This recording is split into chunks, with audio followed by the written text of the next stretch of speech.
নতুন রূপে হাজির হলেন নুসরাত ফারিয়া। ঢাকাই সিনেমার চিত্রনায়িকা নুসরাত ফারিয়া সামাজিক যোগাযোগ মাধ্যমে বেশ খোলামেলা রূপেই ধরা দেন।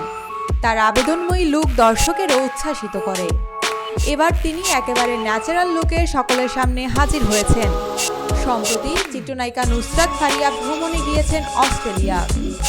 সেখানে সিডনির পথে পথে হেঁটে বেড়াতে গিয়ে তিনি পরেছেন এক আবেদনময়ী পিঙ্ক কালারের ফুল খচিত ড্রেস।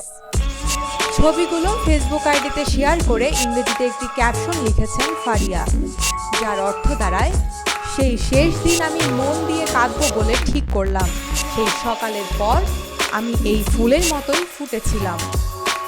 একক বাংলাদেশি প্রযোজনায় তার অভিনীত ছবি শাহেনশাহ। এ ছবিতে তিনি শাকিব খানের বিপরীতে অভিনয় করেছেন। সবশেষ বঙ্গবন্ধু শেখ মুজিবুর রহমানের জীবনী নিয়ে নির্মিত চলচ্চিত্র মুজিব একটি জাতির উপকারে দেখা গেছে নুসরাত ফারিয়াকে। শ্যাম বেনেগাল পরিচিত সিনেমাটিতে শেখ হাসিনার চরিত্রে অভিনয় করেছেন এই অভিনেত্রী।